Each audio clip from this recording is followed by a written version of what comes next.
कभी समझा ही कहाँ कि परिवार क्या होता है। परिवार क्या होता है जानते हो या जानना ही नहीं चाहते? धीरे बोलो सुधा, कोई सुन लेगा तो कितना बुरा लगेगा। सुनो, धीरे बोलो के खेल से तंग आ गई हूँ। तुमने शादी के वक्त कहा था बस कुछ समय दो, हम अलग रह लेंगे। देखते देखते 15 साल बीत गए। हद होती है हर बात की। तुम्हें यहाँ तकलीफ क्या है? सब इतना महत्व देते हैं, छोटी तुम्हारे साथ कितना सामंजस्य बैठा कर चलती है। जी दीदी कहा आगे पीछे लगी रहती है। जानती हूँ बहुत अच्छी है तुम्हारी छोटी, लेकिन मैं इतनी अच्छी नहीं हूँ ना। मुझे अच्छे बनने का कोई खिताब चाहिए, और वो अच्छी रहेगी भी क्यों नहीं। घर का सारा खर्चा भी तो हम उठा रहे हैं। अच्छा बनकर चलना ही पड़ेगा। देखना जहाँ कभी खुद की अच्छी इनकम शुरू हुई भागते नजर आएंगे। और सुनो, मेरी तुलना उससे करना बंद कर दो। उसके और मेरे स्तर में बहुत अंतर है। उसको तो ये घर मिला है, यही किस्मत की बात है। वो तो तुम्हारे भाई की कहीं कोई स्थायी नौकरी नहीं, गलती से कहीं कुछ बन जाता तो उस बेचारी की किस्मत ही नहीं खुलती। कैसी बातें कर रही हो? अपने ही लोगों के लिए इतनी कड़वाहट। मैं कहाँ कुछ कह रही थी, तुमने मजबूर किया। सीधी सहज बात ये है, मेरा और मेरे बच्चों का स्तर यहाँ सिर्फ नीचे गिर रहा है। मैं अपने बच्चों को वो तमाम सुविधाएं देना चाहती हूँ जिसके वो हकदार हैं। क्या कमी है तुम्हारे बच्चों को? खाने से लेकर पहनना ओढ़ना सब तुम अपने स्तर का ही तो करती हो। बच्चे अच्छे से अच्छे स्कूल में जा रहे हैं। हाँ जानती हूँ, गिनाने की जरूरत नहीं। उसके बच्चे छोटे स्कूल में है, इसलिए रहन सहन खर्चा पानी हर चीज में अंतर है। साफ बात ये है कि अब इतने से घर में साथ रहना बहुत मुश्किल है। बच्चे बड़े हो रहे हैं, उनके स्तर का भी सवाल है। आए दिन के क्लेश से तंग आकर अशोक ने अलग रहने का ऐलान कर ही दिया। तकलीफ यह थी कि अलग होने से पहले ये नौबत आ चुकी थी कि घर वालों के वार्तालाप का जरिया भी पड़ोसी होते थे। पिता ने खूब समझाया, बेटा तेरे भरोसे इसकी जिंदगी कट रही है। इसकी इतनी कमाई नहीं कि अकेले घर परिवार और जरूरत पूरी कर सके। आजकल का समय भी ऐसा है, बच्चों को घर परिवार का साथ मिले तो अच्छा है। तू जानता है मेरी कमाई इतनी नहीं थी, और तेरी बाहर जाने की जिद छोटे बेचारे ने कभी अपने लिए फरमाइश रखी ही नहीं तो कहीं उसको भी।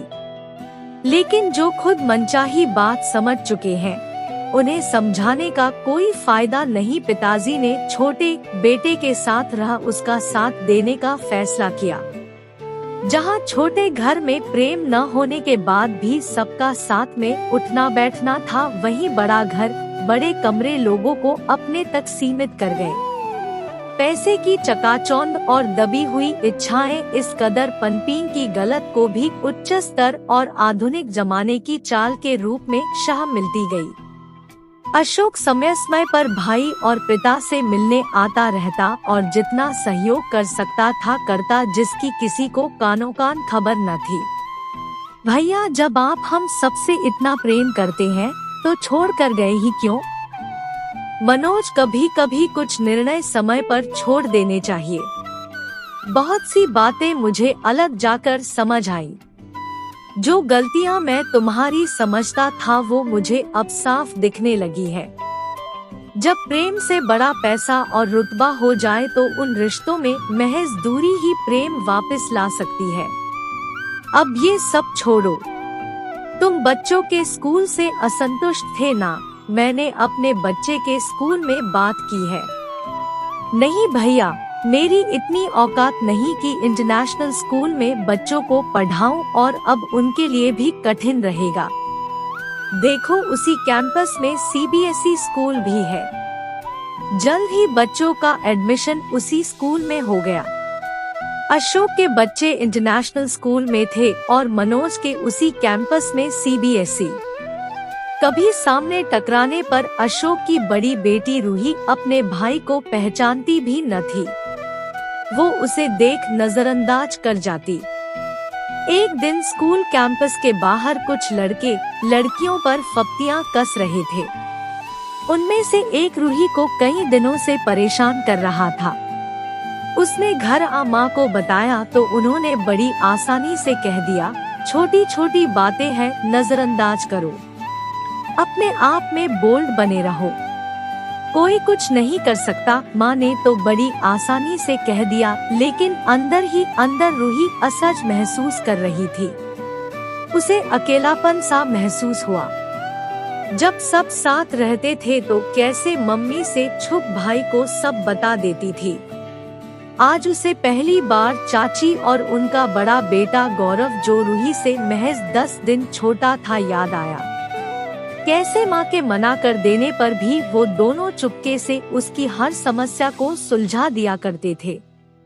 पिता से ये बात कहने की रूही की हिम्मत नहीं हुई। स्कूल और ट्यूशन जाने के नाम पर उस लड़के का एक अजीब सा डर उसे अंदर ही अंदर खाए जा रहा था। हालात ये थे कि फोन उठाने के नाम पर भी डर लगने लगा था।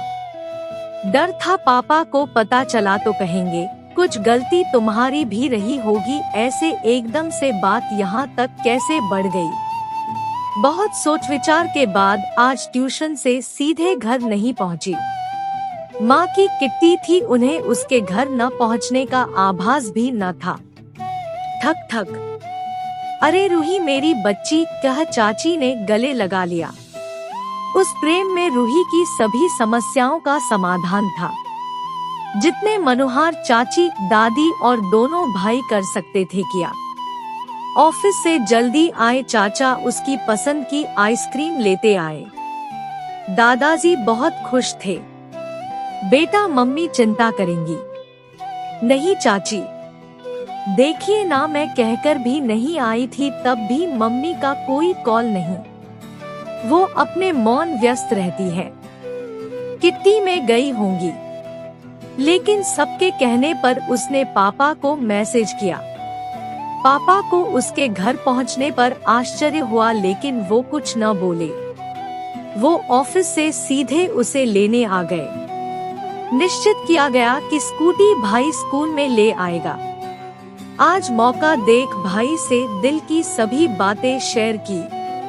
अगले दिन रूही के स्कूल कैंपस में घुसते ही उसने देखा उसके स्कूटी स्टैंड से लेकर क्लास में जाने तक कोई न कोई उस पर निगरानी रखे था। आज वो लड़का जो अक्सर फप्तियां कसता था, उसकी चालढाल में जमीन आसमान का अंतर था। रूही समझ रही थी ये सब परिवर्तन भाई को सच बताने से हुआ है।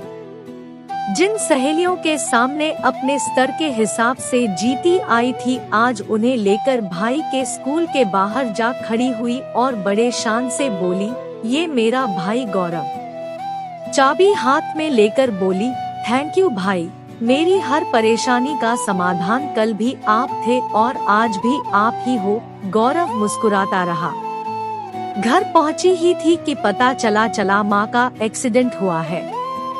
हॉस्पिटल पहुंची तो देखा सारा परिवार टेंशन में बैठा है, बस सबके बीच एक चाची नहीं थी। बड़ा बुरा लगा कि आज भी उनके लिए आपसी रंजिश मायने रखती है। पापा ने दिलासा देते हुए कंधे पर हाथ रखा, माँ को होश आने में समय है, जाओ चाची के पास बैठो। तुम्हारी माँ को खून की जरूरत थी तो उसने दिया है। क्या कह चाची की तरफ भागी। आज चाची का पद एक कदम और ऊंचा हो गया था। माँ जल्द ही ठीक हो घर आ गई। ठीक होने पर रूही ने माँ को सारा किस्सा सुनाया। सुधा सब सुन आत्मग्लानि से भर उठी। देखो सुधा, आज छोटी ने तुम्हारे सारे एहसानों का बदला चुका दिया है। जानती हो उसने पल भर भी विचार नहीं किया, खून की जरूरत है सुनते ही तुरंत हाथ बढ़ा दिया। मैंने तुम्हारी तरफ से माफी मांगी तो बोली, भैया ये समय इन बातों का नहीं है। जिद्दी रहेंगी तभी तो किसी से लड़ पाऊंगी। यकीन मानिए मुझे उनका निर्णय कभी गलत नहीं लगा। हर एक की चाहना होती है अपने हिसाब से जीने की। वो सब बातें फिर करेंगे, अभी समय बर्बाद नहीं करना है। और हंसते हुए चल दी। सुधा के पास महज आंसुओं के कुछ नहीं था। समझ रही थी उसने परिवार का मतलब कभी जाना ही कहा, लेकिन आज समझ आ रहा था कि यदि थोड़ा सा सामंजस्य बैठा कर चले तो लाख मनमुटाव के बाद भी परिवार परिवार ही होता है। रूही का पापा से बस एक ही प्रश्न था, पापा परिवार क्या होता है? आज समझ में आया। वो जहाँ नियम बनते हैं, प्रेम होता है, समर्पण सिखाया जाता है, और सबसे बड़ी बात परिवार तो हमारी ताकत है। क्या हम अपने परिवार के साथ दोबारा नहीं रह सकते? रूही परिवार का महत्व समझ गई थी। आज से पहले वो समझ ही कहाँ पाई थी परिवार क्या होता है। आपको ये रचना कैसी लगी? अपने अनुभव और विचार कमेंट द्वारा मेरे साथ साझा करें। कहानी को सीख समझ कर पढ़ें और शेयर करें। कृपया कहानी को अन्यथा ना ले। बहुत बहुत आभार। और मेरे YouTube चैनल को भी सब्सक्राइब जरूर करें।